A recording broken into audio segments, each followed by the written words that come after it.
Hello everyone, welcome to my channel. I received a lot of the questions about glazing techniques like how long each layer takes to dry, how to choose the right medium, and which colors to use for glazing.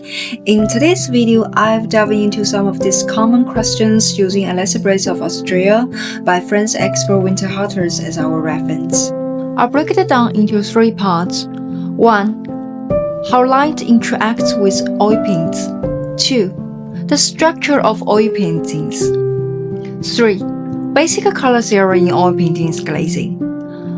I took a lot of the time to create this video, so whether you are a beginner or looking to refine your skills, I hope you find it helpful.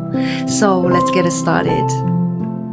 So why do classic oil paintings in museums look so stunning and vibrant even after all these years? The secret lies in the principles of light reflection. Let's quickly discuss how light travels through the layers of oil paint to reach our eyes. Oil serves as a medium that carries pigments and allows them to adhere to the canvas. When light hits an oil paintings, it penetrates the layers of a paint, interacts with the oil, and reflects to our eyes. This interaction is influenced by two main factors: the oil's viscosity and the pigment's properties. So how can we achieve this optical effect in our own work? First, let's look at the structure of oil paintings. Oil paintings as we know them today began to develop about 500 years ago, consisting of the layers on a solid support like wood or stretched fabric. Each painting has distinct layers: support, primer, oil paint, and varnish, and applying it correctly is crucial for stability. The primer layer is essential in oil paintings and often involves both sizing and ground. Sizing is applied first to seal the fabric, stiffen it, and protect it from the acidic oil in the paint. On stretched fabric like linen or cotton, it prevents damage to the fabrics. For wooden supports, sizing prevents the oil paint from reacting with the wood. Common sizing materials include rabbit skin glue and acrylic polymers. This thin layer ensures that the support remains intact and allows for better ground adhesion. Next, we have the ground, which is the thicker layer applied over the sizing. The ground provides the texture suitable surface for painting.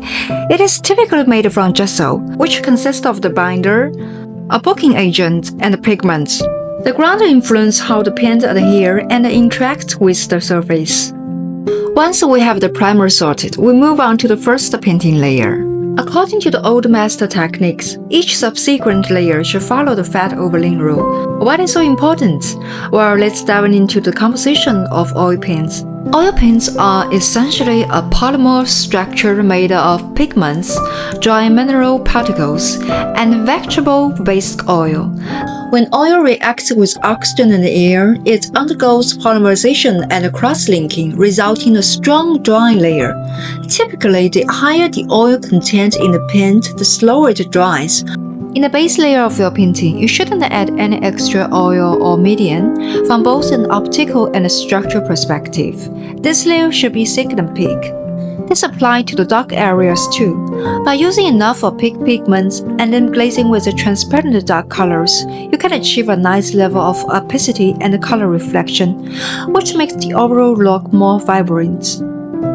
As your oil paint layers mature, they can be incredibly tough and long-lasting. To ensure that each layer can absorb oxygen, you need to gradually increase the oil ratio, allowing the underlying layers to breathe. In the subsequent glazing layers, each new layer must be more flexible than the one beneath it, which you achieve by slowly increasing the oil to pigments ratio. However, keep in mind that during multiple glazing layers, the oil can contain acids that may cause discoloration over time unless you have enough reflective pigment particles to mask any darkening or yellowing from the oil. So use just enough oil to fully bind each layer of pigments and then gradually increase the oil ratio in the layers that follow. In the multi-layer structure of oil paintings, the dead underlayer is more important than the other layers. This layer has the lightest tonality, which is one step brighter than the imprimatur layer. Here's my dead layer palette. I use ivory black and lead white to create fine tones of green. To help everyone understand the tonal variations in this layer, I use my value finder to match gray images. The first tone is the lightest. For this, I use pure white. This color should be brighter than the original image to ensure that subsequent dark colors do not make the overall painting too dark. The second tone is a light mid-tone, which can be selected to the match light on the cheekbone closely. In the color image, this area appears darker compared to the lights.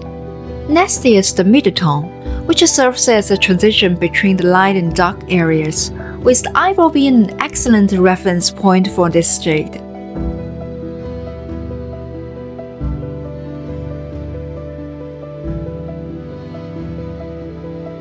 Following that is dark tone, representing the shadow areas of the subject such as foam shadows.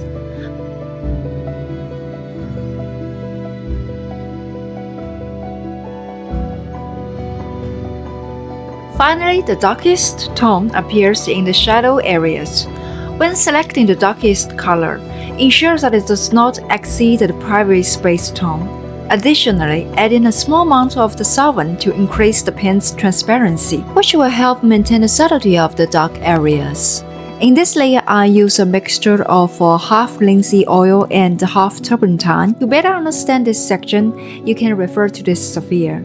This graph shows a sphere with 5 different values, ranging from bright highlights to deep shadows. Each layer of paint varies in thickness, enhancing the overall effect. The brightest highlight is the thickest layer, achieved using impasto to create a vibrant shine. Next, the light mid-tone is slightly thinner but still remains some pastel to maintain that brightness as it transitions into the mid-tone. The dark mid-tone has a moderate thickness, smoothly blending the light and shadow areas. The shadow layer is thinner, allowing some transparency to show through.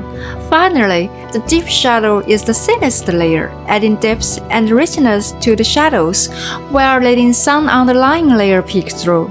As a beginner, I recommend starting with white and ivory black to establish your gray layers. Adding warm and cool colors too early can complicate subsequent glazing techniques. When glazing, it's important to remember that you're laying a cool gray base. For example, if you mix red with gray, you will create a cooler shade of purple. To achieve warmer tones, use high chroma pigments like vermilion. On the other hand, adding alizarin crimson will produce a cooler tone, and adding yellow ochre will create a more natural green.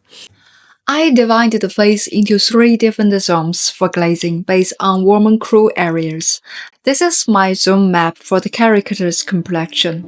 To keep the relationship between each color layers distinct and avoid muddy tones, I usually start with warm colors and then transition to cool colors.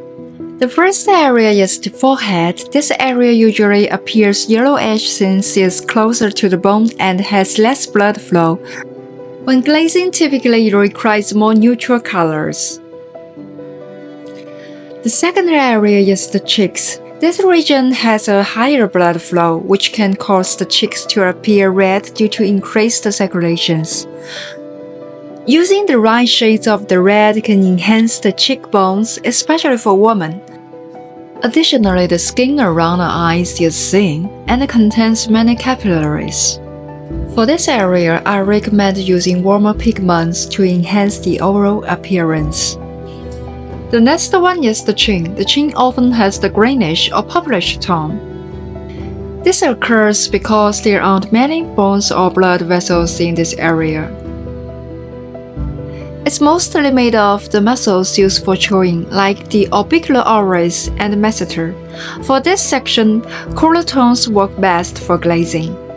I let each layer dry for about 4 to 7 days, gradually increasing the amount of the stain oil with each application. I really hope this tutorial has been helpful to you. Thank you for watching this video. See you next time.